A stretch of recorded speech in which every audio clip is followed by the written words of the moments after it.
The world is saved.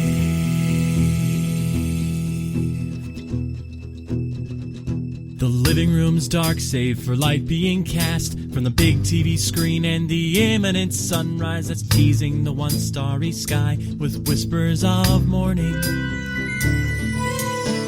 Hey, George. Hey, Lions, how's it going? Pretty bananas. You know, I spent a couple weeks aping out on this game.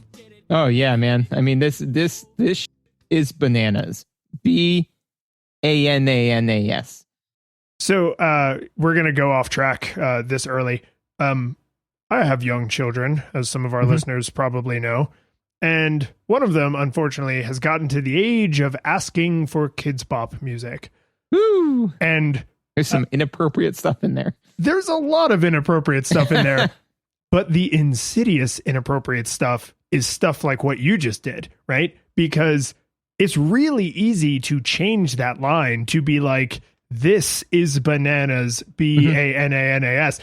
But when you've been hearing that song since 20s, I guess, right? So like for a long ass time, I've been hearing that song. And so it's really easy for my brain to just flip into autopilot and just be like, this shit is bananas. Oh, wait. Oh, no. Oh, no. And everything in American culture is escalation. So it's just a matter of time before there's like kids bop gangster rap where it's just like 3 minutes of mostly silence and elongated vowels because they have to throw 90% of the words in the garbage. That's coming. I would love to hear Eminem Kids Bop, you know? Right? I mean, like, they can't cheat. They have to keep the message of the song. They just have to soften the language because anybody could just take the rhythm and write different words. They have to keep. That's a Weird Al song. Yeah, I don't want a Weird Al song. I want a Kids Bop. The message of the song and just somehow elongate enough vowels and replace enough words with sound alikes that, oh man.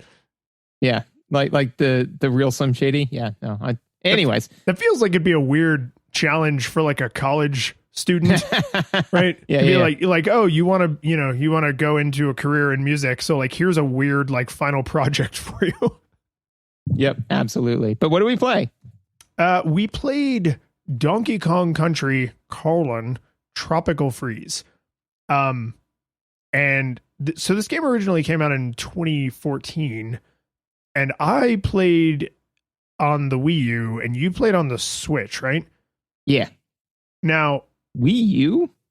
Yeah, right? Yeah, the system no one remembers existed. You own one of those? Fortunately, I know someone who owns one, so I had access to theirs. No, I don't. I do own a Wii and I do own a Switch. I don't own a Wii U. A lot of Switch games actually came out on the Wii U first, so including this one. But what I think is kind of interesting about this is I was afraid that we were going to have like really different experiences because I was like, they probably fixed and changed a bunch of stuff like 6 years later when they released it on the Switch or whatever, 4 years later or something. Turns out, no, there are differences, but they are incredibly minor. And then there's an entire additional mode that we may talk about. But like, if you were just looking at any random moment in the game, they're almost indistinguishable. And that felt like a tremendous victory. I was just like, yes, because now I can not pay for the game, right? And just borrow my friend's Wii U and play it on his system. And then you bought it. And I'm not going to say why, but after playing this game, I think it's worth paying for. And now maybe we might talk about why. Do you have a nostalgia experience for this game at all? Or sorry. You have a new nostalgia experience for this game at all? I do. I've been pushing for us to play this game for some time. For some time, yes. Yeah, for quite some time. And one may ask oneself, right? Like, why? Because, I played the original DK a bit as a kid, but it definitely wasn't in my like top 10, like it was one that a friend played. So why would I push so hard to play this game? And the answer is because the only thing that makes this a nostalgia title is the fact that it is a spiritual successor to the original game and is a continuing on the franchise, right? So you can very well say that like this game is the return to form of the SNES Donkey Kong games, right? So we've played it, and now we've recorded the episode. So that means we have set precedent to play NEWstalgia games that don't just have the nostalgic graphics or feel, but are actually spiritual successors to original games, of which there are several of those that I want to play. So that's my NEWstalgia experience for this, is that this is precedent setting. So this game is a gateway drug for you. Yeah. I mean, not to, talk about like laws, politics, because I'm apolitical, like I don't want to get into that. That was fantastic. And if I didn't have a lot of interesting things I wanted to talk about, I would say like, okay, well, I guess we're done. Yeah, that's good. So my experience for this game is kind of like with a lot of the nostalgia games that just exist in the world, and certainly the ones we've played on the show, is like if you care about video games, this is a new game. Like, it's hard not to know that it existed. I know people who've played it, right? I've seen Donkey has a great review of it, like and he's commented on it. Some of the other critics that I watch have talked about the visuals or the music or the game design or whatever. So like, because it's new, people were talking about it when it was new, and then it got re-released, so people were talking about it again, and that kind of like put it back on my radar. And I realized that Donkey Kong Country, the original one on Super Nintendo, which we did an episode on, and you should go listen to it if you haven't, is like a really good game. And people were talking about this game the way I felt about that game. And I was like, ooh, that's the thing that pushes it into nostalgia territory for me, is people are saying, oh, this makes me feel the way I felt playing the Super Nintendo originals, which is not how everybody talks about sequels, right? Nobody talks about Final Fantasy 15 and says, oh, it's just like the Nintendo one, right? No, like you would never even think they're part of the same lineage at all, right? They have their name in common, and that's about it. But this game kept getting referred back to. And I really love the Super Nintendo original trilogy, which I didn't even realize, like, all of those games got like multiple releases. Like, there's Game Boy Advance versions, and then there's Donkey Kong Country Returns, which was on the Wii. And then I never played that one, but then they re-released it on the 3DS, and apparently that one's really good. And like, oh my God. So there's like this whole Donkey Kong universe I like have just skimmed the surface of, but this felt like the right place to dip back in. And so this is the one we played. And I knew, to your credit, right? I don't want anybody besmirching your name. I understood the deal with the devil I was making because I really wanted to play this game, and this was a really good reason to play it. And so I understood, like, I am opening the door, right? Like, yeah, this is Pandora's box. Yeah, my kid just came home with two of their friends and said, we're hungry. Is it okay if we look in the fridge? And I said, yes, knowing full well that I had just put food in there I wanted to eat, and that they're now going to eat it. Good. Or done and can never be undone. That's where we are. Before we dive in, we got to chill a little. Yeah, let's do it. Thank you to all of the Twitter's peoples, the followers peoples, the reviewer leavings peoples. We actually, I don't know. I'm always fascinated by like what makes a person decide to, @reply us on Twitter or click follow or whatever, because they seem to come in like little bursts where it'll be like quiet for a minute and then like a bunch of people, and then we quiet for a minute and then a bunch of people. So I don't know. Maybe it's just a Bader Meinhof thing where I just notice it. But we just recently had a person reach out to us on Twitter that suggested a game, which if you didn't know that you could do that, you could reach out to us on Twitter, contact form on the website, go out in front of your house. And we do often play games that were listener requests. This particular listener, I really hope we get around to playing this game, because they, for fun, rebuilt the entire first level of a Game Boy game that they loved. And like, man, anybody who's working on stuff like that, like if you just, faff about with those kinds of projects, like, please just tell me about them. I don't know if it'll necessarily get mentioned on the show, but like, I personally just want to know, because that's cool. Yeah, no, absolutely. And I mean, and honestly, like, a lot of the times when we're kind of going through the library and trying to figure out what to play, we're just like, oh, well, we could play this, or maybe we could play that. But I mean, like somebody else coming in and saying, hey, why don't you do things? I mean, normally we're game, like we're just kind of like, we're trying to figure out where to go to eat, but neither of us like are particularly, there are some places we know we don't want to go to eat, but there's not, out of the like 15 places, we're like, we don't really know. If somebody comes in, it's like, hey, have you tried that new Italian place? It's like, nah, man, let's give it a shot. I'm good. Let's go. So definitely hop on at us and suggest some games because, I'm in. Let's do it. Yeah. Would you say we're not monkeying around with this request? No, yeah, absolutely not. I mean, if we were, it would break us, right? And then we need to stick ourselves back together with duct tape.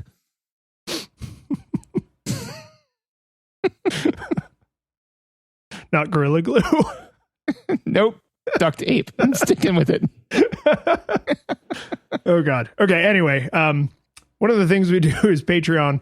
So if you want to help support the show directly so that George can buy games and I can borrow them from my friend for free, you can give us some money. And if you give us enough money, you can become one of our 8-bit classics or 16-bit heroes, and we shout you out on the show. And so today we want to make sure we thank our 8-bit classic, John H., wielder of the Stone of Power. Ooh. And our 16-bit heroes, Michael S., keeper of the Stone of Mind, David S., wielder of the Stone of Time, and Jacob K., wielder of the Reality Gem. Ooh. Yeah. I think I'd want that one. The reality one's pretty. I mean, they were all pretty awesome, but I definitely think like reality, mind or time, like those are times pretty cool. Yeah.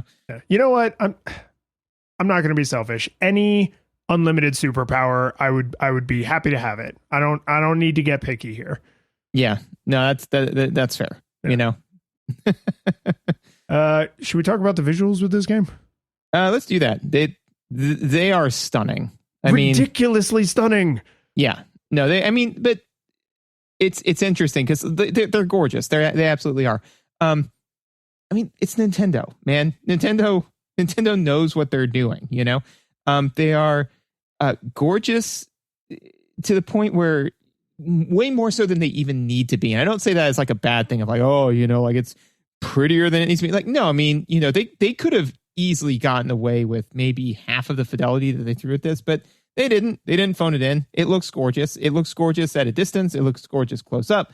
And I think it's because Nintendo doesn't want to like have pre-rendered cutscenes and, like in the sense of like, they don't want to have Donkey Kong look different in cutscenes than he does in gameplay. So it's just Donkey Kong. It's just the game. It just looks gorgeous, all the time. And yeah, I mean, it's right up there with Mario. I mean, normally we'd be like, oh, these are visuals are as good as Mario, but I mean, it's Nintendo. Of course they are. Yeah, right? They're literally as good as Mario. So I want to break this into two chunks. The characters and the level design. Because to say like, oh, well, Donkey Kong looks like Donkey Kong. And it's like, yeah, that's true. But, like none of these characters can speak. And so like Mario, all of their personality has to come through in the way they move, the way they behave, the way they interact with the world. And the little animations that each character has, like each hero, the good guys, has, is just so like these little thoughtful touches, right? So in the beginning of every level, Donkey Kong jumps in from off screen and like bangs down all gorilla style and then like leans back and does the, chest pound like you would expect a cartoon monkey to do. And it's very like, he's Donkey Kong. But like if you're playing multiplayer or if you have some, a sidekick Kong, like when Dixie Kong comes in, sometimes she lands like really dainty because she has the helicopter hair and she does like a little pirouette. But then she looks at the camera and like sees you seeing her and she kind of giggles like she's embarrassed, right? Diddy Kong kind of comes in like guns a-blazing, Cranky Kong sort of looks like he's annoyed that he has to deal with this at all, right? Like there's just these little touches throughout including the way like you enter the water. Like they all dive into the water differently. They all have like unique little idle animations. In the version I played, Donkey Kong takes out a 3DS. In the version you played, he takes out a little Nintendo Switch, because of course he does, right? But just all of these tiny little touches that make the characters feel like, oh, this is like, I'm seeing part of their life. Like I'm not playing this game. Like I'm actually seeing them do this thing, and I'm sort of like along for the ride a little bit, because their character is just so strong. And then they extended that, not with quite as much detail, but they extended that to all of the little enemies, like all the little stupid penguins. Like when they're doing their little pace and they kind of look like they don't want to be there, but then when they see you, they sort of like, they're like, oh crap, it's Donkey Kong, and they like rush at you, or if they have a projectile, they fire their projectile or whatever. And there's recognition, like, oh, like I was just pacing back and forth like a Koopa Troopa, but now that I see Donkey Kong's here, now I got to care about it, right? And like now I have to go to work, basically. And like they have really obvious damage animations where it's like really big and flashy, so you could tell you hit them, you could tell when you got hit. Like just looking at the characters, you get everything you need to know about the tone of the story and the world, and like how serious this is to them, but it's not to us. Like it's very lighthearted as an observer. It's just, and I think you said it exactly right. They didn't have to. They didn't have to do any of that, and they did. Nope. And the game is so much better for it.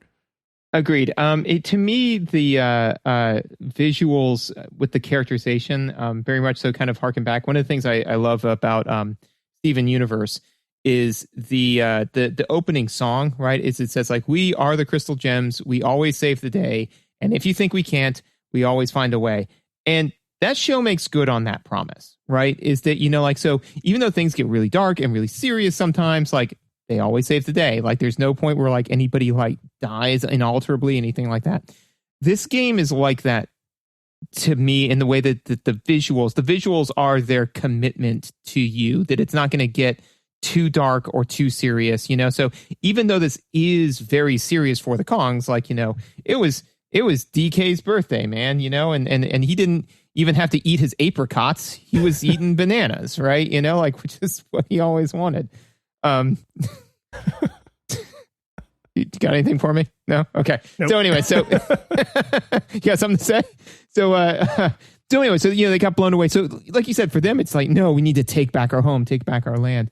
But, the visuals and the characterization shows us, it's like, yeah, but this isn't, at no point are we going to see like the the end of Toy Story 3 where they're all like being fed into the incinerator and you're like, this is a kid's movie, So yeah, I think that's the kind of message that they're showing us with the visuals as far as characterization goes. And the game, again, holds true to that. They don't slap you across the face with weirdness. It's like, look, man, you're going to play this game. Sometimes there's going to be a Donkey Kong riding a rhino. And you know what you call a 600-pound gorilla on a rhino coming right at you? Sir. All right. I see you're going to keep me on my toes with these monkey puns. I absolutely am. I've got literally, look at this. I got like a list of them. Man. Oh my Lord. Yeah. You did play the game at some point. I'm marking them off. Okay, good. Yeah. You don't This is all I did. I did. That's fair. I looked up the box art, and then I just looked up monkey puns. I think I got the gist. So I want to now focus on the level design, because I noticed something, and I'm going to say this right now because I want to circle back to it later, which is I realized in this game, and this is probably true of a lot of platformers, but the main enemy is your home having been invaded, right? Like things are not where they belong, or there's things there that don't belong there. So like there's a lot more environmental hazards than I never really felt overwhelmed by enemies. And I do want to talk about that mechanically later, but the visual design to the levels is, I didn't want to go all the way to God tier, because I think that's like it's a little teeny bopper to like go straight to God tier. But they're definitely S tier. This is some solid S tier level design.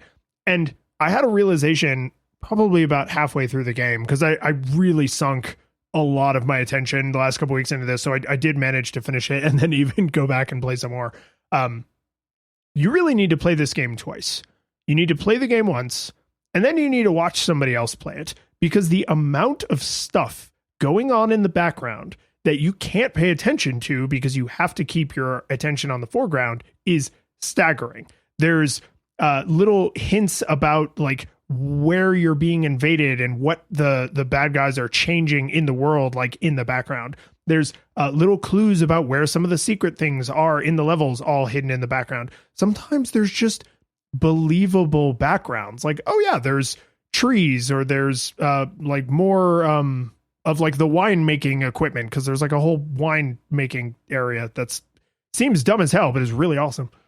Yeah, one of the ones that particularly struck me was there's an area where you're going through, and there are like these big kind of, horns that are being blown, and, they blow air up, and you jump through the air thing and all that sort of stuff. In the background are the penguins or whatever that are blowing them. Yeah, the players. Yeah, and it's just kind of like, oh, well, that's kind of neat, because like I didn't even, my brain, you're so used to playing video games, you're like, oh, okay, to me, my brain was satisfied with the fact that they made this air obstacle coming from a horn. Like that in and of itself, my brain went like, oh, that's kind of, as opposed to like air coming up from a pit, which that my brain would have just been like, all right, it's an obstacle, it's a video game, moving on, right? It's like, oh no, it's coming from a horn, that's pretty cool. It didn't even occur to me like, well, somebody would have to be blowing this horn, right? But it's in there. And I remember that's one of my notes where I was like, oh, that's like an insane attention to detail that you're not expecting, Well, and I feel like you could make an argument that hearing this description, someone could reasonably say like, oh, so there's like a million goddamn things on the screen all the time and it's super cluttered. No, because as a newer game, they can do things with color saturation and depth of field that are just not practical or possible on older games. So, you might have like 2 or 3 believable layers in the original Donkey Kong Country, but in this one, you essentially have the length of your vision. So if it makes sense that the shape of this horn is like the, like Ricola style, I don't know what that instrument is called, but it's like that kind of, stereotypical horn.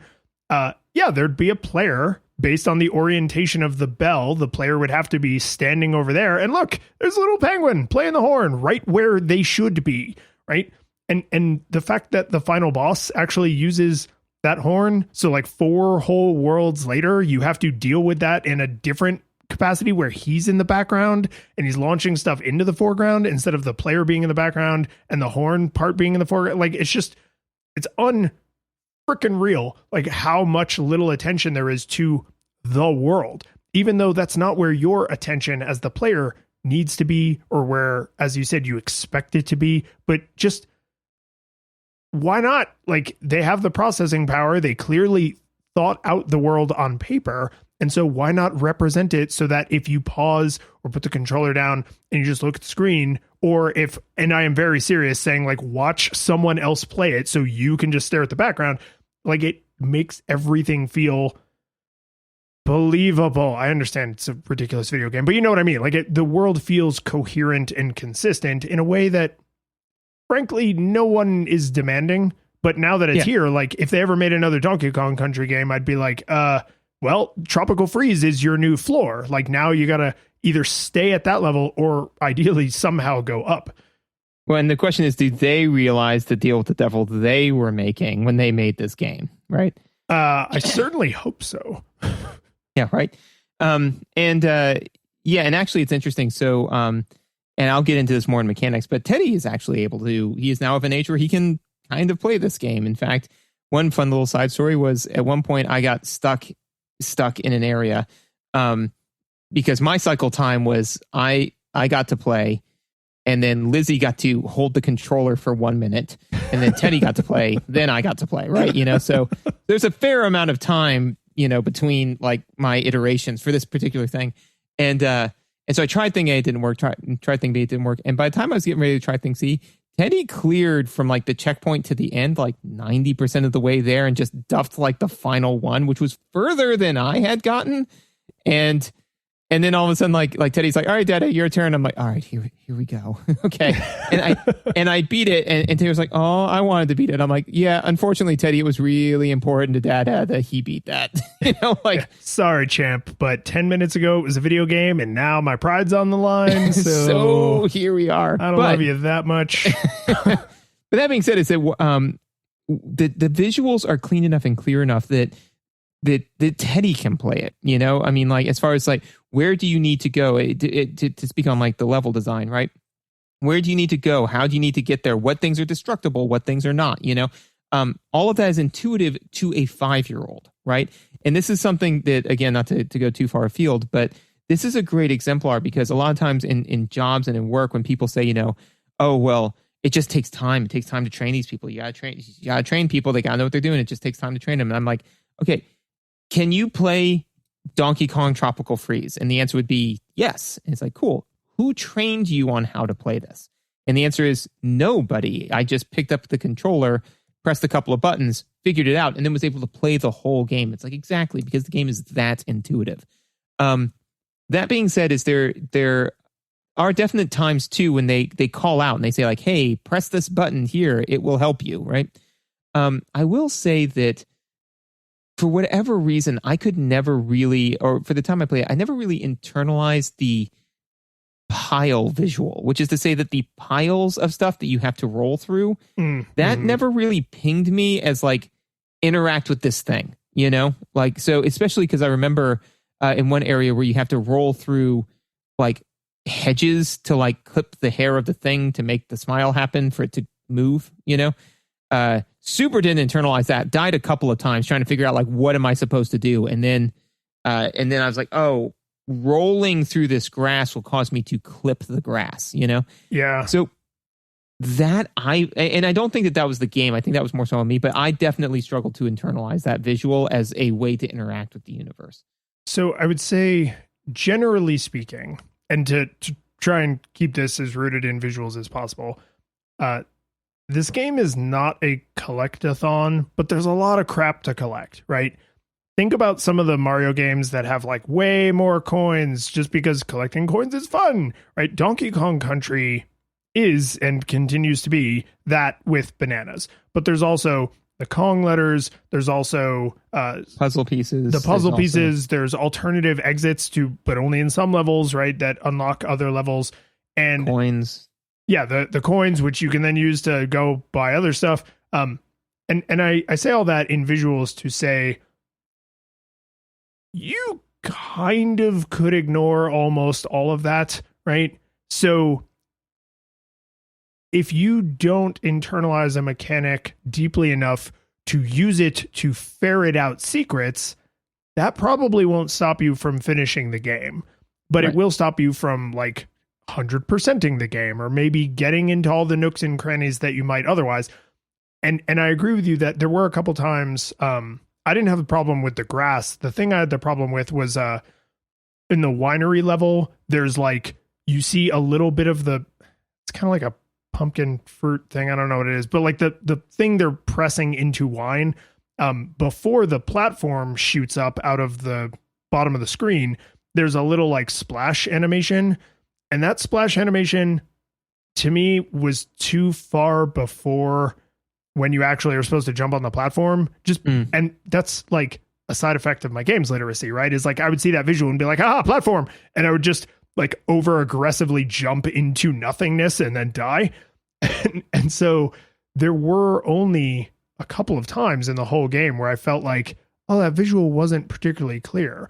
And if you wanted to go into all of the extras, then there's a lot more nuance to say like, oh, how clear was this? How hidden was this? How much did you just have to guess? How much does it have to be luck that you fall behind this thing or jump through that wall or whatever? And I would entertain that, but it's a different conversation when it's secrets and when it's mandatory. Right. I mean, like there was, because again, like even when I missed that one thing, it held me up from forward progress in the game for like a minute, maybe, before I was like, oh, okay, I got it. Because and this is very mechanical. There's not a whole lot of ways to interact with the world, So once you've tried thing A and thing B, it's like maybe thing C, I guess. I don't know. So yeah, I definitely think that you can make the game very obtuse when it comes to finding secret stuff, especially when, unlike in Banjo-Kazooie, where there was like the 100% ending is presented as the true ending, like there's the ending and then that's the ending. And then there's a bunch of other stuff you can go get that, is fun and you can, use it to test your mechanical knowledge of the game, but it's in no way mandatory. Like when I didn't get all the Kong letters, I was like, all right, I mean, I'm fine with it. I will also say that one of the things that the game does visually that I thought was very good was it will change the zoom on the camera, like automatically for you, which I liked. The place where I noticed it the most specifically was on like minecart levels, where basically is if you're moving faster, the camera zooms out. So that way you can, see what's going on. When it requires a little bit more nuance, but there's not, you're going a little bit slower, the camera zooms in. So the amount of time between when the thing that you need to deal with happens and when you need to deal with it, that time is constant. No matter how fast the cart is going. So it makes the player feel like, oh man, the cart's going so fast. Look, I'm ducking, I'm moving, I'm weaving, I'm doing all this sort of stuff. And it's like, it feels that way. But actually what the game is demanding of you is the same. Is that, you will see a thing on the edge of the screen and the time it will take that thing at the edge of the screen to hit you, the player, and therefore require interaction on your part, it's the same, because it's just when you're going slower and you're dealing with kind of more nuanced stuff, the camera zoomed in way more, which I think is a really amazing way to generate tension without generating a skill wall, Yeah, or you have more, because I wouldn't be surprised if there's some parts that are a little, maybe a tiny bit faster or slower, or maybe they just throw more objects at you in the same amount of time. Mm-hmm. But having, ramping the difficulty up or down by 10%, but making the feeling go up or down by 100%, like yep. that's the magic trick, right? It's like, oh, this looks like I'm going super fast. And it's like, but you're not, right? Like you ever lay on a skateboard or something and like slide on the ground, so like your face is 6 inches from the ground, you feel like you're going 1,000 goddamn miles an hour, but then when you're up in a plane and you're actually going 800 miles an hour and you're looking down at the ground, right? It's that perspective thing that is hard. Not every game nails this with the camera. Like we've played a lot of games where our overwhelming complaint about the visuals was the camera. Yes. Yeah, no, absolutely. And actually, just real fast, it's like, man, when I'm on that skateboard, that close to the ground, it feels like I'm going a million miles an hour. But when I'm in a car going, 60 miles an hour, like it feels like nothing. It's like, well, you're actually always going at 3,600 miles an hour because the Earth is rotating around the sun, which is going. It's yes, like, oh, wait, and your precious frames of reference. Actually, one thing that I will say, what will make you feel like you're going way faster than you actually are? When you have no control over the thing that you're moving in, because the minute that you can be sitting in a grocery cart and somebody can be running behind you with it and you feel like you're going like 10 miles an hour. And then when they let go of the grocery cart, you feel like you're going a bajillion miles an hour. And then suddenly it hits you that even though it feels like you're in a car, you have no control over anything. You are now a physics experiment of mass and momentum, And so, yeah, so when you see the thing coming at you, anyways, that doesn't matter. The point is... I suspect that was not a completely fabricated example. It was not. Nor was the destroyed grocery cart, nor was the police questioning that followed.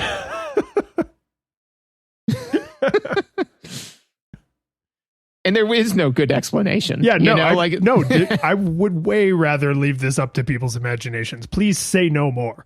No. I'm just saying that when asked, why are you doing this? It's just, you've got nothing, right? You're like, you know how I'm bored and angry kind of all the time, right? I mean, shopping carts. Can I gush just a little bit about the... Oh, have you not been so far? Oh, no, I'm sorry. This was your analytical hat? Yeah, this has been me with my lab coat on. Oh, my God. Yeah. No, there are only that I saw, because I did beat the game, but there were some bonus levels I didn't get to, at least probably like half a dozen. But sprinkled throughout the game are these like silhouette sequences, and there's a few levels where the entire level is silhouette. Do you recall these? Yeah. So I don't know how an artist or a team of artists really were able to say, okay, we're going to make this game that's really visually rich, where the world feels completely believable. Like Donkey Kong really lives in this place and his home is being invaded. And so it's super obvious which things are out of place and which things are Donkey Kong things. And then also somehow say, but in these levels, none of that. And everything will be black except Donkey Kong's little red tie. And it will be as beautiful. Like, how does one accomplish a feat like that where there are, I don't know, 4 or 5, maybe more levels in the game where the deep background, like what's really far away, is there. But everything in the foreground, everything you can interact with, every platform you're standing on, the characters themselves, solid black. It's like playing freaking Sin City, but Donkey Kong. And they're so just artistically pleasant. I just loved, like, every time I opened a level and it was one of those levels, it was like a little Christmas present where I was just like, yay, these are so fun to look at. Like, they're just, and like Cranky Kong, like his beard is in normal color, and like Dixie Kong, I think it's her hat bandana and ponytail, maybe bandana, I think. Is it? But there, you know what I mean? There's like one color element. And so it's not like you're not in shadow. Like, this is an artistic choice to make everything in this like solid black silhouette, which means the textures of surfaces need to somehow still be readable. The behavior of enemies needs to somehow still be readable. Like, if you've ever looked at anything about cartoon animation or video game animation, a real animator will talk a lot about like readable silhouettes. Like, you have to be able to tell what this character is doing just by their outline, because they're moving fast or there's a lot of crap going on or whatever. And that makes for some weirdness if you like pause it and freeze frame. But generally, you break certain rules of natural human vision to work in this 2D medium. And this is like a masterclass in that. It's like, I always knew where I was, what I was doing, what I was standing on, what I could interact with, what was a threat to me. Like, I'm just like, God damn, these are like little art house movies. Like, I would just watch somebody play through this 4-minute level and just set it to like, you know, sad French accordion music and just be like, just put a film grain over this. And this is like somebody's senior project in film school. Yeah, no, I think that that with those particular levels, again, they are very kind of artistically done, but you know, by creating, it's almost, I think those levels are almost like them bragging, right? Because I agree with you. That's completely.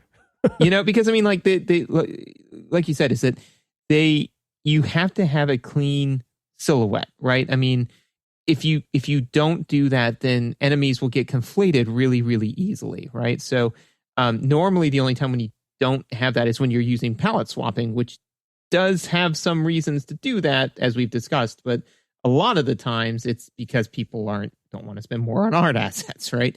You know, so the fact that they said like, hey, our silhouettes are so good that we can just throw all of this basically in a Catch Me If You Can like intro, you know, and then they basically said like, well, what's the most defining part of each of these Kongs, and then you know they went from there. So no, they're gorgeous, absolutely.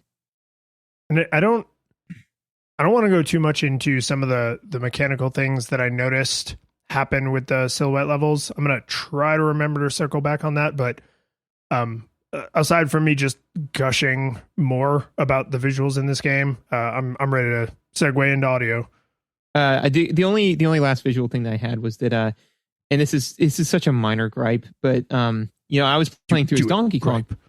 I was playing through his Donkey Kong, and you were like, "Hey, you should try playing as Funky Kong." And I'm like, I think that Funky Kong plays like this other thing that I'm going to liken him to, and he does. But it was at that point, and so when I was like, okay, I want to play through as Funky Kong.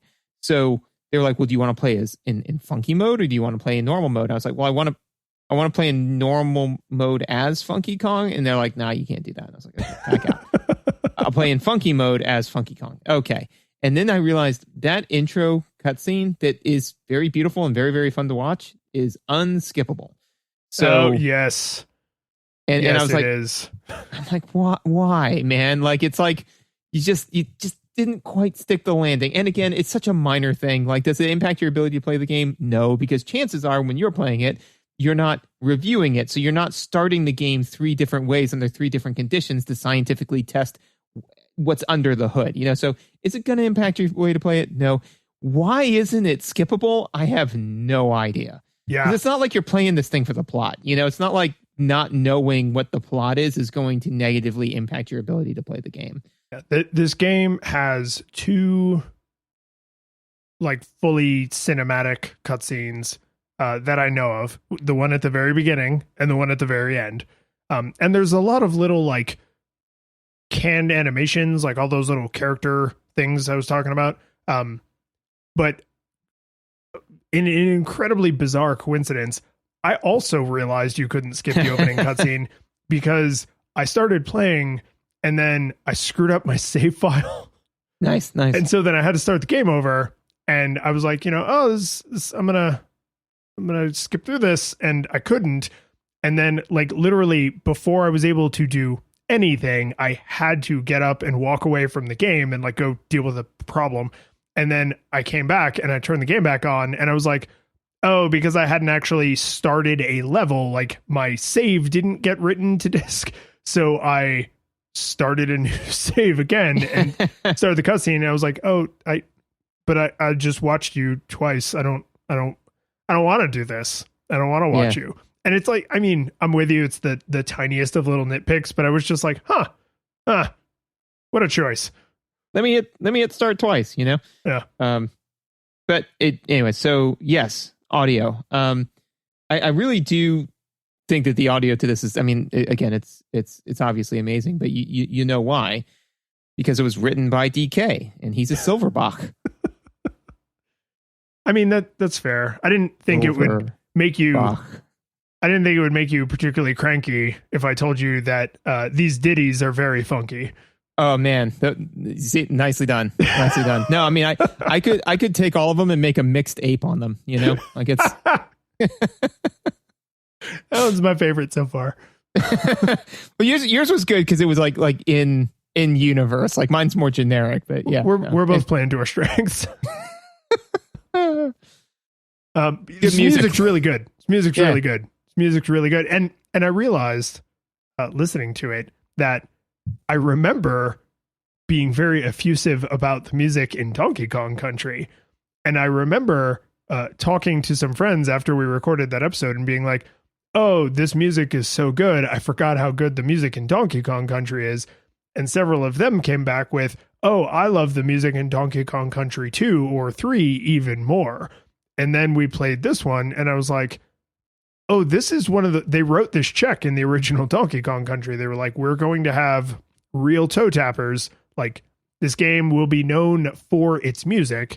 And if you don't like it, then your opinion's dumb and wrong and you should feel bad. But they decided early on, we're going to write this kind of music and it's, God damn it, it's going to be every bit as iconic as anything we've ever done for Mario. And I feel like they really deliver. I mean, that's a tall order to say this is a character in the Mario universe that's going to have their whole own thing.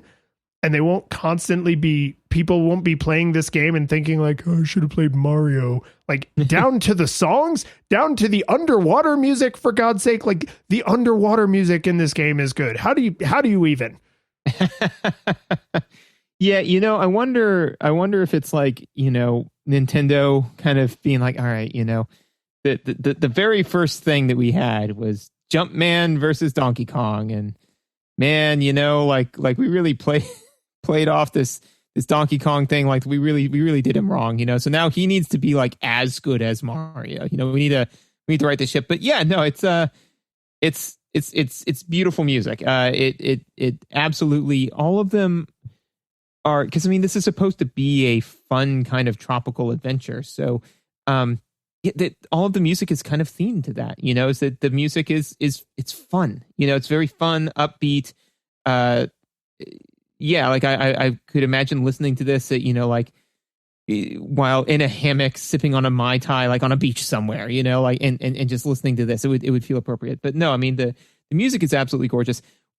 Not only is the music amazing in its own right, there's two sets of it, right? Because there's the music, and then there's the music when you've got another Kong on your back, right?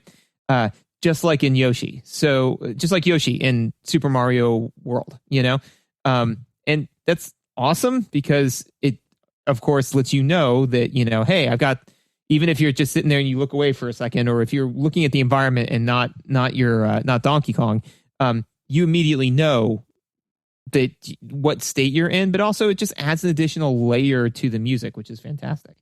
Well, and there's they didn't even sully themselves by just saying, well, each level will have, a track, or each world will have its track or whatever, because in the very first level, one of the very first things you do is slide down a little hill and fall into the water. And even though that water is very shallow, right, a bunch of things mechanically are happening. They're kind of teaching you about how gravity works, and you get to see the beautiful animation of Donkey Kong falling like he's out of control, but then he sees the water, so he switches into a dive, right? Another one of those like little touches that I love.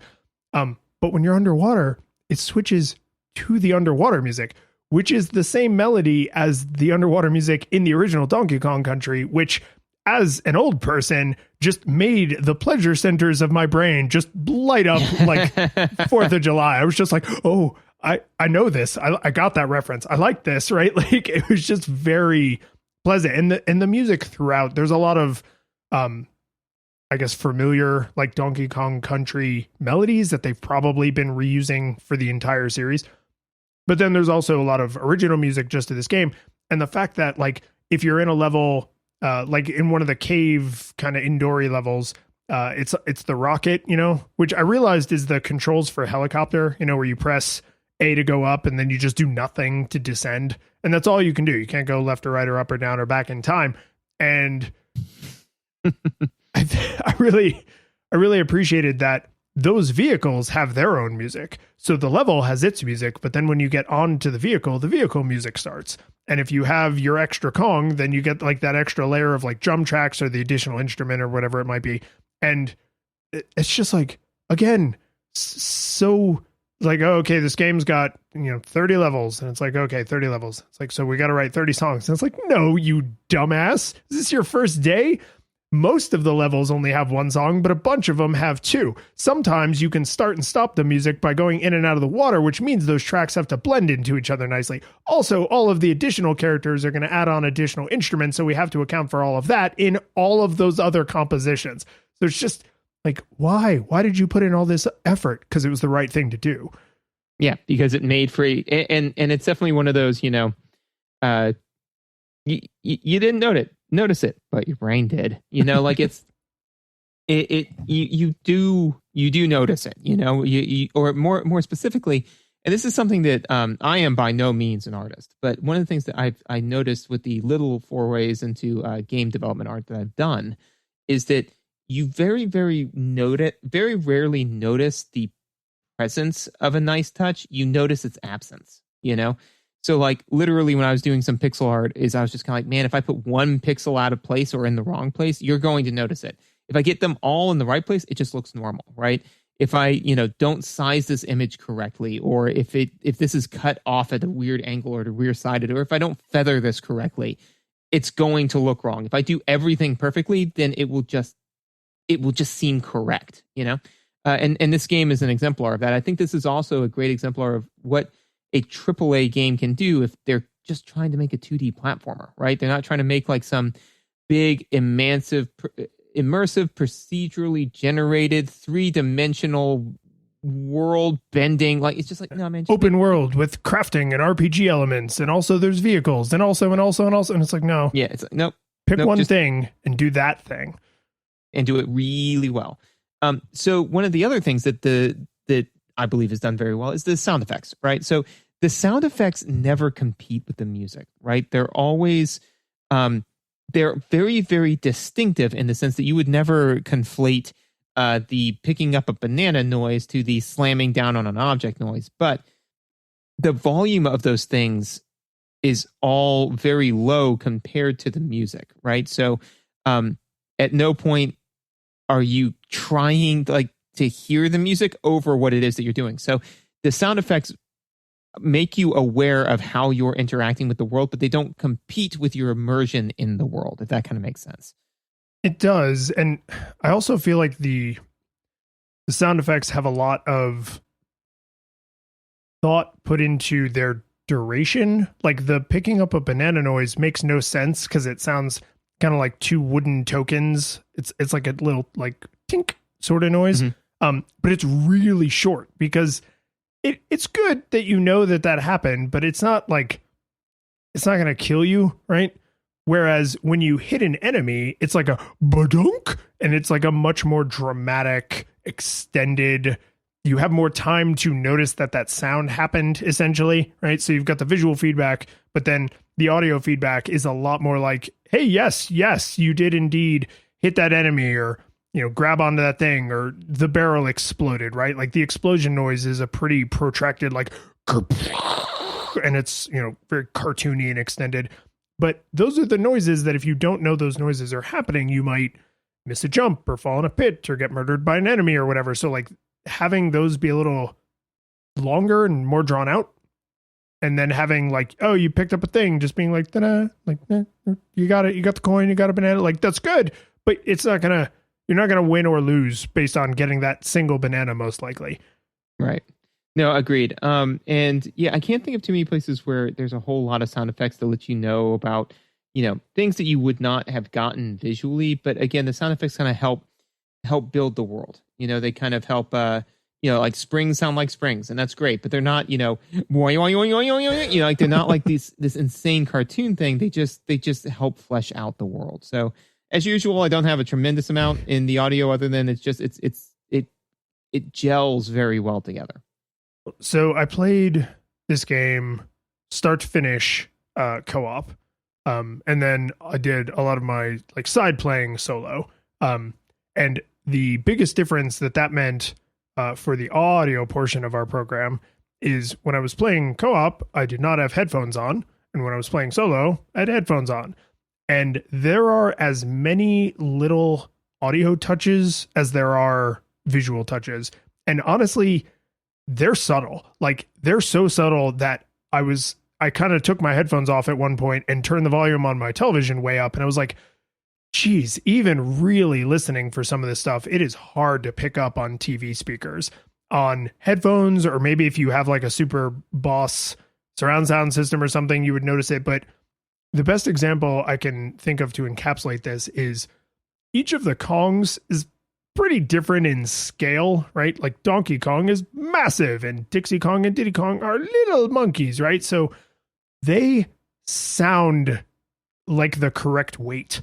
Like when Donkey Kong is running, not only do all the surfaces have slightly different sounds, like, the sand makes sand noise, wood creaks, and like the natural surfaces make, kind of like walking through grass sorts of sounds, but there's more of that as Donkey Kong because he is heavier. He sounds heavier. Dixie Kong and Diddy Kong sound lighter.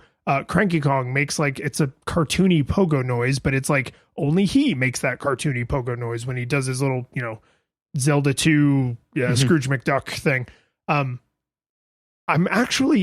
almost wish you were wrong and that they had brought that up more, because it's so hard to hear on regular speakers unless the TV is really cranked. But then when you play this game with headphones, you're like, oh my God, they put so much thought into the soundscape, like so much damn thought. But with the visuals, you could pause the game, or you could be watching somebody else play and be like, oh, that's cool, I never noticed that in the background. Sound doesn't get that benefit. Like I almost feel bad for the people that put in all this love and care. And it's like, people might love this game and cherish it and have played it inside and out and never hear some of these sounds ever. And it's a shame because there's so much attention put into it. And some of it, they do like stereo things and kind of like faux 3D audio things that it's really easy to pick up with headphones on, really hard on TV speakers. And like, it's just, I'm glad they did it, and I'm glad I was able to be in circumstances to notice it. But I bet there's people right now who are like, "Oh, I love this game, 10 out of 10," and they have no idea that all this stuff is going on because they just play on regular TV speakers at a reasonable volume. Well, and I think though too that it would be one of those things again where like the absence of this detail would be more telling, right? So if Dixie Kong made the same noise running across the planks as like Donkey Kong did, then it would 90% of people still wouldn't hear it, but once someone heard it, you wouldn't be able to unhear that, right? Like you'd be like, oh man, that doesn't sound right. It sounds weird, in the same way, and this is this is apropos of nothing, but a decent segue if we're good to segue, which is is once you notice it, you can't unnotice it, right? Like the fact that Dixie Kong assists in your ascent by twisting her ponytail, right? By spinning her ponytail. And I gotta admit, I failed. I gave up on doing all of the calculations necessary to understand how fast her ponytail would have to be spinning to arrest the downward momentum of a 600-pound gorilla and then cause his very quick ascent.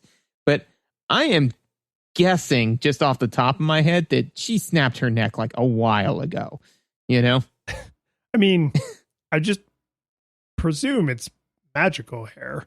Like, not that all the Kongs are magical, just her. Oh, okay. I was going to say, like, I don't think that magic, like, man, but there's the ice guy. He's got, I mean, that's got to be magic, right? No, I mean, this is, these characters in their design are it's full on Looney Tunes, right? Like, oh, yeah. Generally speaking, I would say Mario is a little bit closer to physical reality, but it's still super cartoony. But then Donkey Kong is, to the left of that. Like, it's even cartoonier. And I just, she's so nice. I don't want to think about her breaking her neck.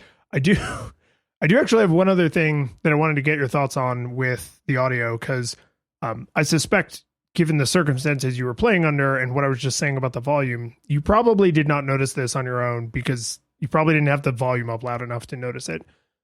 When all of the Kongs move, they make noise, right?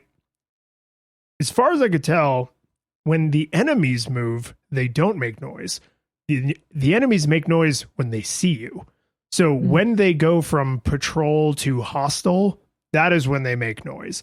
And any enemy that has a projectile attack makes a noise either right before, or if it's really slow, sometimes right as it's making its projectile attack. And it was just like, oh, I don't honestly know exactly how I feel about this. Like, the enemies are silent until they're a threat, which I kind of see like, oh, that's good, right? But the fact that they are silent is also like don't think too hard about it. Like, why don't their footsteps make any sounds? But I think for the purposes of clarity in the game, it makes sense that they would be like, no, you don't really need to care about them until they're going to hurt you, and then we'll get your attention. So I was like, oh, huh. But again, I didn't really notice that until I had headphones on. Yeah. No, I didn't notice that at all. So I agree. Yes. Controls and mechanics? Yeah. Can I do just a quick specific thing about the controls? Sure. No. Okay. Thank you. It's been a good talk. Yeah. The curtain falls. I don't think we've ever played a game that had a more ape-fisted method of getting to their accessibility features around their controls than this one. So when you first start the game, it's like, hey man, which control scheme do you want? Do you want grab to be on the shoulders or to be on the face buttons? Okay, cool. Do you want to use the D-pad or the thumbstick? Okay, cool. That's cool. And then every single time you load the game, it asks you that question again, or at least on the Wii U version, it does. Every time I loaded my save, it was just like, oh, hey, you still feeling pretty good about where those shoulder buttons are? You good with the D-pad or the thumbstick? You change your mind about that? And at first I was like, oh, this is just insane. This is like the most insane thing to overlook. And then after playing the game for a while, I finally, it occurred to me, I was like, this is an accessibility setting. It's because there are parts of the game where you have to either press a button repeatedly or hold a button down. And for some people, it's easier to press a shoulder button and hold it, or it's easier to press the face button and hold it, because the shoulder buttons you do with your fingers and the face buttons you do with your thumbs. And I was like, this is like, I review games in exchange for money. Like this is ostensibly a kind of job for me. And it still was not obvious to me that this is an accessibility feature because it's done in the clunkiest possible way. I don't know why they did this, but once I realized like, oh, it's an accessibility feature, then I wasn't quite so annoyed by it. But I was like, would most players ever realize that the thing they're deciding is between which fingers are you capable, or are you more comfortable pressing and holding, versus which fingers are you more comfortable pressing repeatedly? Because that's the trade-off, right? The roll button or the banging button, you have to press that repeatedly, but then grabbing is a press and hold. Do you want to do that with your thumbs or your fingers? And I know they can't just say that. They can't just literally ask that statement, because that would be completely opaque to a child. But this cannot be the best way to do it. Yeah, no, that to be fair, I didn't even recognize that, because I was just, they were like, hey, how are you on the controls? I'm like, fine. I don't know. It took a lot of complaining out loud to whoever happened to be nearby for me to put this together. Like I'm confident I'm right about this, but even then it still feels like a stretch because it's so awkward. So you asked me to play as Funky Kong, and I did. So I asked you in the 11th hour too. Like literally this morning, I was like, you play as Funky Kong at all? Because I couldn't. See, I couldn't get Funky. I needed you to get Funky. Oh, and I got Funky. I got up and got down with the Funky. So sorry, I'm not laughing at my joke. I'm laughing at your dancing. That's fair. That's fair. Yeah, that's fair. I needed to say that out loud. Yeah, thank God no one else had to see it. Yeah. So anyways, so Funky Kong is definitely a gameplay, a difficulty setting, right? More specifically, is he's basically the rabbit from Mario U, whatever, the new Mario games that you don't play. See, I've never played any of those because they're all awful. Yeah. Those games and this game mirror pretty tightly. Like, no, no, they don't. I have played New Super Mario Brothers Wii U Go Screw Yourself enough times to know that they are terrible. And how dare you, sir? Came the completely unbiased opinion. Yeah, no, the lab coat is off and in the incinerator now. I mean, no, I know, because you threw it off so you could like throw punches. I can't punch as well with this restraining lab coat on me. God damn these research ethics. But no, that being said, is at a minimum, Funky Kong is the equivalent of the rabbit, right? Which is basically, he's Donkey Kong, but everything's easier, right? You know, I mean, like with the rabbit in Mario, you jump higher, you do hover like you do with Donkey Kong. You don't get a double jump, but you're also ostensibly invincible in the sense that you do get hit and you get checked like you do as Mario, but you can't get power-ups, but you also can't lose power-ups, you know? So very, very, very similar mechanic. Now, I tried to dig into this, not very successfully. You select Funky Kong like at the beginning. Like you say, I am going to play as Funky Kong, and then you're Funky Kong. Like that's it. That is my understanding, yeah. Yeah. So I didn't like that because in Mario Wii U, the terrible game that's only for idiots, is in that one you can actually, because the thing is that, like, let's just say that I'm playing through the level and I'm struggling, you know, and I'm like, you know, I just don't want to deal with this, but I don't want to be spoken down to and for them to go like, oh, you're doing okay, champ. We went ahead and unlocked the next level for you because you suck, you know, which I get it. I get what they're trying to do. I hated that, you know, like, and again, like as a somebody who breaks down game designs for money, you're going to pay me eventually, right? Nah. Oh, well, then as a freelancer, as somebody who does this for as a hero for fun. Yeah, I was going to say you're more like a volunteer. Yeah. So, no. So I mean, like, I get it. I get what they're trying to do, right? They're trying to say like, hey, we don't want you to rage quit this game. We don't want you to put your controller through the TV. You're clearly struggling there, champ. So we just went ahead and unlocked the next level for you. That absolutely had the effect on me that every game designer doesn't want, which is I entrenched. And I said, I will stop playing this game before I move on to the next level. Like, I will rage quit before I take your hand out, sir. Funky Kong is a good answer to that, right? Because then I get to pick when I'm like, you know what, just whatever. I'm just going to equip Funky Kong, which is just going to make all of this easier. And then I'm just going to like kind of do that and then get through the level, right?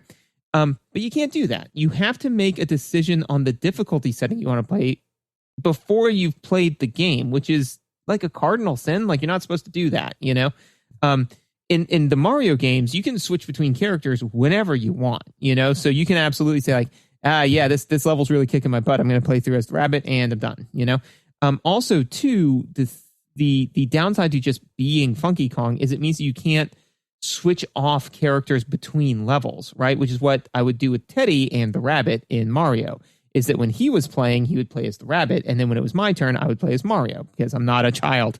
But you can't do that with Funky Kong. So I feel that the idea of Funky Kong is good. I feel it was executed kind of poorly, which is weird because they did it right in Mario, which is also owned by Nintendo. So I don't know why they made those choices. So just a quick aside. This game is it's licensed by Nintendo, but it's actually developed by a company, I think, called Retro or something. Wasn't the original one by Rare, I think? Yes. Yeah. Yeah. They I don't know if they've ever made their own Donkey Kong Country game, actually, now that I think about it. But this is not how I thought we were going to talk about Funky Kong. Yeah, well, and the difficulty differences, but this is a really interesting way to back into this. So I'm really glad this is your take on it. Because what I was thinking, because in the Wii U version, there is no funky mode. You cannot get up, get down with the boogie. So this game is not unbearably hard, but it's hard. And all the Donkey Kong Country games are kind of known for being like harder than Mario, right? Yeah. And I think we've talked about this before, but like at some point very early in Nintendo's life, like around the Super Nintendo era, they basically were like, okay, we have Mario and Donkey Kong and Yoshi, and they all exist in the same universe, but their games are going to bifurcate, right? Mario games are like standard difficulty. Donkey Kong games are a little bit harder. Yoshi games, easier, right? So if you want, not that anyone would ever choose a game this way, but if you're like, I want a Mario universe game, that's easy. It's like, we have some Yoshi games over here for you. I want a Mario game that's like, challenging, but like isn't going to knock my head off. A Mario game would be perfect for you. I want a Mario universe game that's like a little harder, like a little bit more complicated platforming. Then we have Donkey Kong Country series, right? It's like, that is what happened, right? Whether that was intentional or not, and I have to believe that it was, that is what happened. The thing that then creates some weirdness with is when you are trying to make Donkey Kong Country more accessible, because now you're adding gray in between these two shades of gray, right? You're thinning out the gradient. So throughout the game, you can get the coins, and then you can spend the coins at Funky Shop to unlock extra lives. You can buy a green balloon that will pick you up out of a pit. You can buy a blue balloon that will give you air if you drown. You can also buy extra health, which persists after death as long as you don't exit the level, which is amazing. And you can buy banana juice that gives you like 10 extra hit points and gives you temporary invincibility. Like, they give you a lot of little in-universe accessibility options for like, I suck at the platforming in this stage, so I need the balloon that'll pull me up out of the pit. Or, I suck at the vehicle parts, so I need the upgrade that gives extra health to vehicles specifically. But Funky Kong is none of that. Funky Kong is just, the concept of Donkey Kong Country is too hard for you, but you want to play it. So you can now play the entire game on easy mode instead of these like smaller, like in situ tweaks. And I don't like your report has now conflated how I feel about that, because I agree with you. You should be able to dip in and out of funky mode. And I don't know why they make it a like save file level choice. Well, and I may be wrong. Like I said, like the menus were a little convoluted, and I didn't have a whole lot of time to dig into it. But from what I could tell was that it was like you're playing as Funky, then at a minimum you would have to leave the game to make the choice again. I don't think you're wrong. I think funky mode is a game mode. Yeah, which again like means that you're saying at the beginning, and to me, okay, so. One is so to speak on the items, agreed that there are ways to quickly make to ebb and flow the difficulty, right? One, they're earned, right? So that means that you are way more likely to use them because I earned this. I was good enough to play the game to make the game easier, right? Even though like that's not what's really happening, because getting coins is way easier than beating some of the levels, right? But that's it feels earned, right? It feels earned in the same way that like when you find the proper way to min-max the character, or when, you know, you can't beat Ganondorf, so you go out or Ganon in Link to the Past, so you go out and get more heart containers, and you're like, now I can beat him. It's like, yeah, you nudge the difficulty down more, but you did it by playing the game. Also, they do not get consumed if you don't use them in the level, and I think that's pretty critical, because then that way more so increases the likelihood of you using them, right? Because it doesn't get into that thing that you know my wife and I think everybody does from time to time, which is, you know, well, I can't use it. What if I need it later? And then you never use it. Then you do that, right? Where you end up with like 99 elixirs. Yeah, exactly. Yeah, you know, so that's the thing, right? Is that it gets away from that, because you can just go ahead and equip the green balloons, you know, and then if you just don't fall into a pit that level, you retain the green balloons, like you're fine. That inventory system actually to me is very reminiscent of Super Mario Brothers 3. You know, where you basically kind of pick what you want to do before you enter the level, and then you have that ability, you know, especially with the you know, start the level with Dixie Kong. It's like, oh, so I get to start with the fire flower? Cool. You know, like that's pretty much the same thing, right? So all of those are great ways to kind of nuance, tweak the experience, so that way you're having fun. Because the point I feel that games have developed over time is that the point of the game is so that way you have fun, not so you can have some bad external reward of like beating the game. They're trying to make the game intrinsically rewarding, right? The reward is playing the game, not telling your friends at the schoolyard that you beat Donkey Kong Tropical Freeze, right? So all that being said, though, is that making Funky Kong mode a mode and not something that you can just dip into, to me, like I played it for half an hour and I was like, all right, I'm done, you know, because this doesn't feel like the game to me, you know, like this isn't what they don't want you to play as Funky Kong, right? They say it like 4 or 5 times, like, hey, you know, you get all this extra stuff, you play as Funky Kong. I'm like, so this isn't what the developer wanted me to do. This isn't the play the game. I mean, if I go out to the schoolyard and say, hey, I beat, you know, Donkey Kong, and it's like, oh, really? And it's like, yeah, man, me and Funky got through the whole thing, I'd be laughed off of that field, right? So, but again, like if it was just like oh yeah, I ducked into this level as the rabbit and then I got out. And if I remember correctly in Mario, when you do that, it colors the little icon a different color. So you still know, like, oh, so your record has an asterisk. Yeah, but I mean, the nice thing about that is that then, like, if you're like, okay, I needed to dip in and be the rabbit for that one. Now I'm going to go back and beat all the ones where I was a rabbit, beat them as Mario, you know, so that way I can like remove my asterisk, you know, because to me that is still superior to, hey, sorry you suck so hard, bro. Do you want us just to unlock the next level for you? Which again, like, I get what they're trying to do.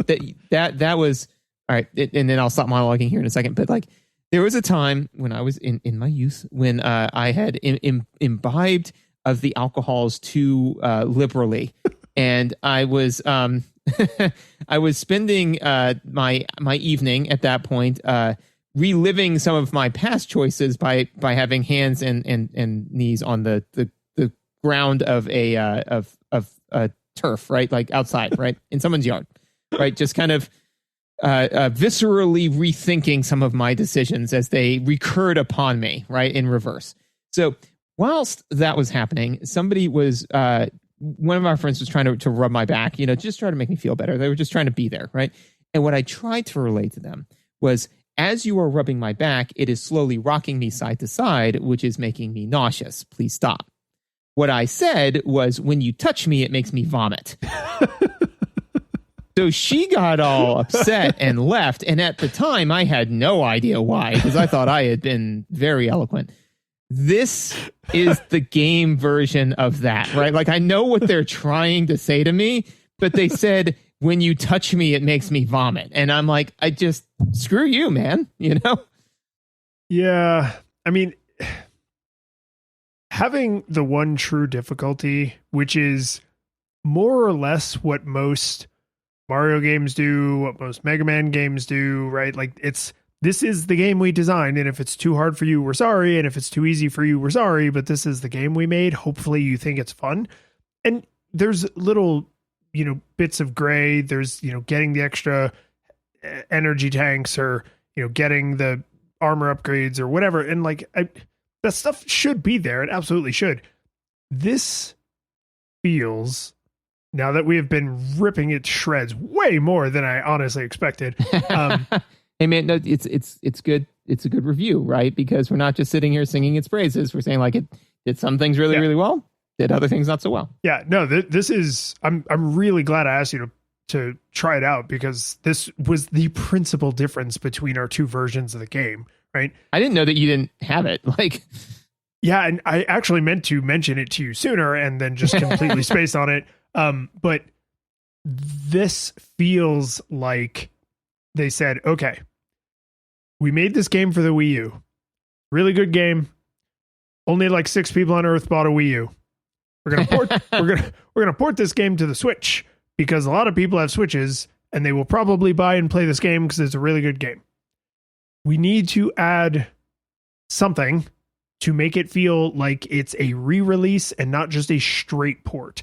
And honestly, that was a business decision. This game could have easily been a straight port, and no one would have said like, oh, well, it's just like the Wii U version. Like, shut the hell up, Jerry. Like, there's no reason that they couldn't have been proud of the art that they produced. The problem is they had to make a business decision, and the business decision was the Switch version needs to be different, and doing the funky mode as an entire, we know you are going to be Funky Kong the entire game, was probably easier than adding in a level by level or contingent on something happening character select.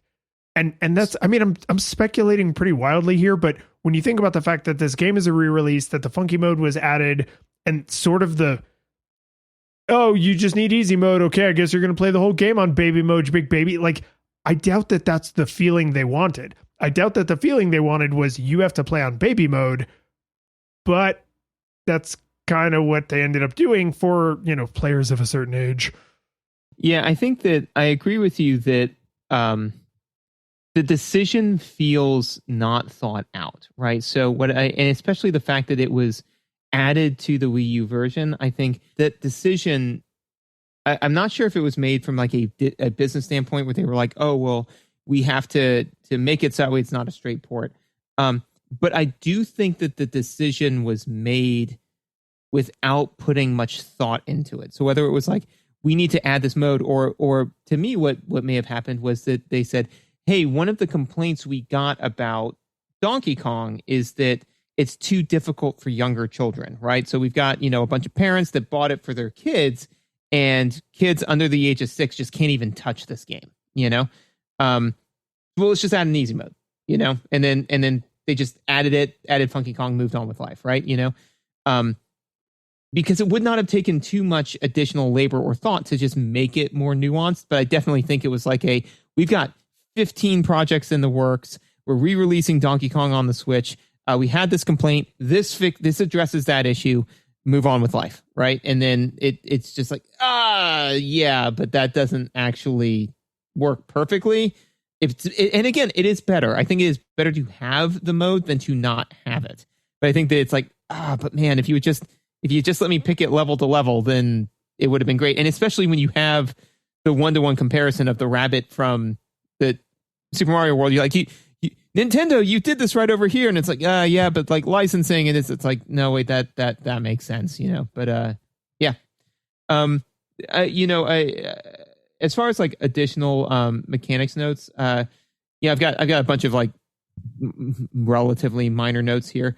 One of the things that I will say is, so the kind of what we were talking about is of being able to alter the difficulty in terms of the items that you pick, in terms of funky mode, in terms of all this. The game does seem, especially the original core game, seems very dedicated to you being able to craft the experience that you want to craft, right? Which is to say, like, there's no time limit, right, in the normal game. The reason why I was more aware of that is because Teddy can absolutely do an amazing job playing Super Mario World, right? Except for the time limit, because he'll just sit there and like play around with Mario in a small little level, right? And he's enjoying it, and he's internalized the mechanics and all that sort of stuff. And like, you gotta go, man. Like you have 400 seconds to clear this level, and you just burned through 200 of them doing nothing. That's not an issue here. So when he was like kind of slowly internalizing the mechanics, I'm like, yeah, dude, take the time you need. It's entirely fine. But you can then go back and replay the levels on time trial mode, which, adds that layer of difficulty. So it's like, you want to play with a timer? That's fine. Do time trial mode. You want to play in classic mode where you've got 2 hearts and the game's a little bit harder? Go for it. If you want to play it a little bit easier, get an extra heart, that's entirely fine too. You're having trouble with the platforming, and you just want help with the platforming, have some green balloons. You don't like the fact that you drown because like that sucks, and you hate water levels. They've sucked since Teenage Mutant Ninja Turtles. Why in the world would there ever be water levels in here? Here are some other balloons, man. You just, you know what? Like, you just want to start the level with Dixie Kong this time because like you rock it out with Dixie Kong, but you died for a reason where the game cheated. Here's Dixie Kong. Like, it really kind of lets the player craft the game they want to play and kind of do it on the fly, with some obvious notable exceptions, which I think is awesome. Well, I need to add many agreements to the note that I have, which is take your time. You can just take your time, because I agree with everything you said, with an additional bit of cleverness on the part of the developers, which is, I don't like being told you have to beat this level in a certain amount of time anywhere except time attack mode. Like, the fact that Nintendo is still putting out Mario games that sometimes have timers in them, I'm like, why? Like, Nintendo, you know better than this. I know you specifically know better than this. Stop it. Right? None of the 3D Marios have timers, but some of the newer, all of the newer 2D Marios, as far as I can tell, they're like, oh, but it's just like classic Mario. No, screw you. So I hate that. This game has the time attack mode, so if you want that pressure, awesome. But I think even like more subtly is these levels have a lot of hidden goodies. Sometimes they're just collectibles, sometimes they're the alternative exits, but there's a lot of stuff where you actually do kind of want to slow down and take your time and look around and bang on that wall, or try to jump in that pit, or go chase that wild goose. And a lot of times it pays off, because you sort of start to like when you're going looking for secrets, you're starting to internalize like, oh, when the wall is like this, it's usually a destructible wall, or when there's a platform over here, that usually means if I jump, the camera will do like a late pan. So that lets me know like this was supposed to be a secret, because the pan and the camera comes so late. There's a lot of that. But then at the same time, there's a lot of levels that are either auto scrolling, or the level is being destroyed behind you and you have to run. And sometimes secrets are still hidden in those sections.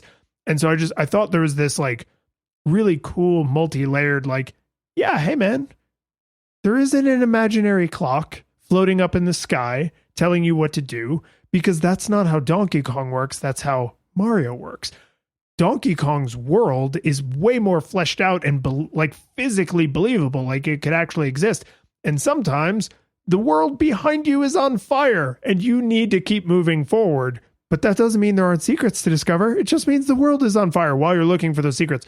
And I like the level is driving me forward so much more than I will ever like.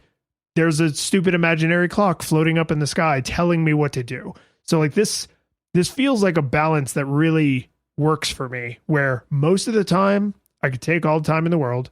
Sometimes I better keep moving. And every once in a while, I better keep moving, but I need to still be sort of scanning the horizon just in case. Like that's a balance I really enjoy. Well, I think that the main difference is, again, internal versus external, right? So in arguably setting a timer, right, would have the same effect as having the world destroyed behind you, right? Which is that you got to move, right? Like ultimately the game is forcing you to move.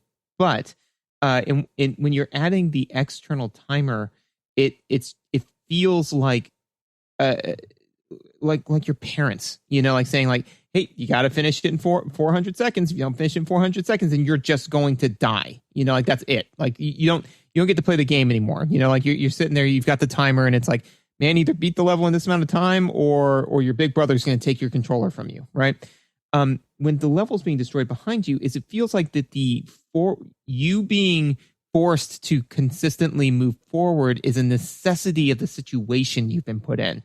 Not your parents, saying like, hey, you better hurry up and get this done. It's more like, I've got to hurry up and get this done, because if I don't, then I won't be able to complete the task, So it would be like, instead of your parents saying, hey, you better clean up your room, because if you don't, then you can't go out and play. Then you're like, man, screw you. I'll clean up my room whenever I want to. But if it's like, hey, you better clean up your room because the person that you like is about to come by your room and you want to make a good impression, like you're on it. You can clean your room in like 30 seconds, right? So I think that it's that. Is that in the latter example, right? It's the necessity of the situation that is putting a time crunch on you. You have to get your room cleaned, because if you don't, then the person that you like is going to see what a complete dumpster fire of a human you are, and you don't want them to do that, right? The other one is just like some vague externality of like threat of punishment if you don't do it. It's a almost a carrot versus a stick. So agreed completely that I would a million times over like to be put under the tension of the world's falling apart behind me, let me run away from that, versus hey, if you don't do it in 300 seconds, then you die.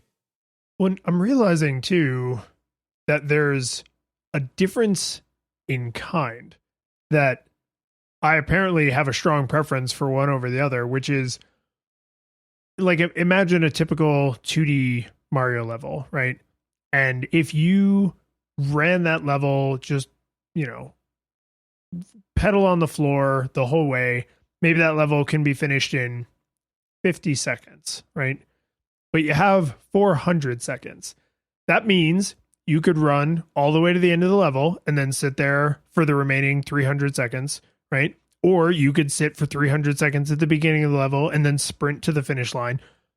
When you are playing a level that is you're being pursued or it's being destroyed behind you, that's actually not the same thing, because you're not dealing with the level as a whole in, say, 400 seconds. You're dealing with this problem and you have 3 seconds to solve it. And now you have a totally new problem, 3 seconds to solve it. Now you have a totally new problem, 3 seconds to solve it. And you can't say, well, I'm going to do the first problem in 1 second, the second problem in 1 second, and then I have the remaining 7 seconds to solve that third problem. No, problem 3 seconds, problem 3 seconds, problem 3 seconds. And that creates an entirely different rhythm. And most of the levels that have that, it's not the entire level. It's a portion of the level, right? And so it creates this almost kind of musical, like sort of drum beat, like figure it out, figure it out, figure it out, figure it out, figure it out. You have to be paying attention. Whereas a lot of, like, especially the earlier levels in 2D Mario games, like once you reach a certain level of games literacy, you probably could very seriously wait, 320 of the seconds and then just hold right and press jump at exactly the right times and easily sail across the finish line, right? So I think that rhythm is getting closer to the preference I'm discovering in front of you in real time. It's like, I want to feel like I'm doing something the whole time, and feeling the pressure from the world to move forward feels a lot more like, oh, I'm an active participant in the world, as opposed to the world is not a threat at all, but the floating clock in the sky is a threat. Yeah, no, agreed. That's kind of really all all the big heavy hitting notes. I got some throwaway trash, but I'm good on it. Do you have anything big for controls and mechanics? I just had one other thing here that I wanted to mention, which is the difficulty when you're doing multiplayer is all in the levels. Like, the levels are harder in multiplayer because of remember your praise for the camera? Well, the camera can't be that smart in multiplayer. It sometimes follows the wrong person or freaks out and does the wrong thing, or at least not the thing I would have wanted it to do, right? It's easy to get distracted because there's stuff happening on screen that is a Kong, but it's not your Kong. But the reverse is true for bosses. Any boss fight you're struggling with can basically be solved by multiplayer because you don't lose the level unless you're both dead at the same time. So if you die, you can respawn immediately. And there's like a slight delay, but I mean, you can respawn during the conflict. So as long as your partner's still alive, and there are definitely a couple of boss fights that I'm sure I could have eventually figured them out single player, but going through multiplayer, I was like, this is where you benefit. Easier. Yeah, this is where you benefit from multiplayer. Is the boss fights are you have this entire tool chain you just don't have in single player, right? Whereas when I was going back and looking for the extra stuff and I was playing single player, I was like, oh my God, the camera only cares about me. This is so much easier because I never wonder where I am. I'm always in the middle of the screen. I just thought it was because all the boss battles are single screen. There's no scrolling. Yeah. And I was just like, oh, this is really interesting that one little change like completely changes the dynamic of how multiplayer functions. But that's pretty much all I had. The only other thing I just wanted to throw out is like a segue into the conclusion is all of the extra crap we've been talking about from like a mechanical standpoint, like all the things you can go find, is layered in so well, like layered into the world and layered into the game so well that it gave me the feeling of like right after I beat the final boss, which was really hard. I really struggled with the final boss, but we eventually got through it. And right after I beat the final boss, I was like, oh, finally, I beat the game. Now I can finally go back and play more of the game. Like there was just, I was like, that is a design victory. When your players are like, thank God I finished so I can keep playing. I was like, ooh, those are the kind of collectibles you strive for. Well, which is ultimately a show of internal versus external reward, right? Intrinsic versus extrinsic, right? Like you're playing the game because you like playing the game. You're not playing the game so you could have beaten it. And it's not to even say like, well, I don't play games to beat them. I have no one to brag to. I don't like play games so I can brag to other people. It's like, no, you may just be playing the game so you can mentally log the fact that you've beaten it. Like one of the things that Frank and I have differed on many occasions is, and I think you and I differ a little bit on this as far as like on the spectrum of once I start playing a game, I have to beat it, and I will drop this game in the friggin' second the minute it stops being fun to me, right? Yes, I think I'm between the two of you, but way closer to Frank. Well, I think that you're probably in like a happy medium, right? Like I'm way hard hammered on this game has ceased to entertain me, and like just throw it to the wayside. It's like I've started so many games I haven't finished. I still remember though, and this is slightly tangential, but like playing Batman Arkham Asylum. Did you ever play that one? Or not Arkham Asylum, Arkham Knight, the last one. Yeah, I played the whole trilogy. Yep. Yeah. So like there are Riddler trophies, right? And so at first it was like, oh, you have to do the Riddler trophies, and like he's got Catwoman, like kidnapped and all this sort of stuff, right? Are you right? talking about the thing where he goes underground and dies there? Because the minute he went underground, he's like, you got to find my other 50 trophies and then you can come fight me. I'm like, nope, starve to death. I'll see you later. Like, that is not something I want to do. There's probably not a better example in all of video gaming of a time where I abandoned my position for your position. Because as he was like, you'll have to get all of my trophies before I'll fight you, Batman. I was like, then you are going to die of dehydration down there, sir. Because there is no way in hell I could give a single crap about this. Like the minute I wanted to lock you up in Arkham Asylum. You just locked yourself up. The minute you went down there, you accomplished my goal for me. Yeah. So that would be a great example. But I mean, again, like Frank also, he'll do that kind of stuff where he has to complete it. And he'll admit to himself, he's like, I have to complete it. Like he'll watch a TV show past it being fun because he wants to have finished the TV show, right? So there are tons of people who will finish playing a game well past the point where it was still fun because they just wanted to finish it, right? This game is not that. It is intrinsically rewarding because when you were done playing it, you could check it off of your list. You're like, okay, now I want to go back and play more. So yeah, definitely intrinsically rewarding, which I think leads us nicely into your. Oh yeah, no, yeah, we're firmly into this game requires no nostalgia goggles, and to give this even more glowing praise, if I haven't been doing that enough, like. If you haven't played any of the earlier Donkey Kong countries, you should still play this game. If you have played some of them, you should still play this game.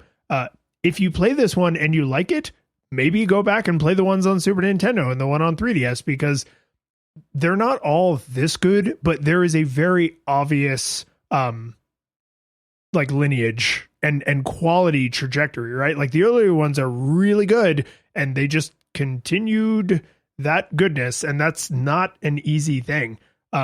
If you slept on this on the Wii U, like everybody did because nobody bought a goddamn Wii U, this is a game that I would say buy a Switch so you can play Super Mario Odyssey, Breath of the Wild, and this. And there's a ton of other great games on the Switch, but like if you're just like, I can't buy a Switch for one game, okay, here's your third jewel in your reason to buy a Switch crown. You already could have bought it for Super Mario Odyssey. You already could have made that purchase for Breath of the Wild, and either of those would have been plain justification, no questions asked. But if you needed a third game to justify buying a system, to me, it's this. And same thing for me, man. No nostalgia goggles required. Literally the only thing that we could find to complain about was the funky mode, and again, like that's just a missed opportunity more than anything else. Like there's nothing wrong with it. It's like on a Picasso, like a single brush stroke being out of place where you're like, well, actually Picasso being a bad example, on a Da Vinci painting, you're not going to notice that on a Picasso. It's like none of it makes any sense. But it's because it's a masterpiece, one brush stroke being out of place, it calls attention to it. But I mean, no, this game is incredibly enjoyable. I would absolutely take this game out for a drink, but if I did that, I'd have to take it to the monkey bars because of that. But that's just the thing, though, is that overall, in the end, as far as apes go, this game's pretty great. The curtain falls, the music plays, the credits roll, then it all fades to black. And you're left by yourself. The fanfare is gone. There's no player two there by your side to share victories won. But as you slowly progress down the hall to your bed, a few great events leak back into your head from the time that you spent traversing the land, battling evil, fighting the darkness, just sword in hand. Your memories creeping with the edge of a smile. You realize again what you lost for a while. You're gonna think back much less on how you saved the day than on all the experience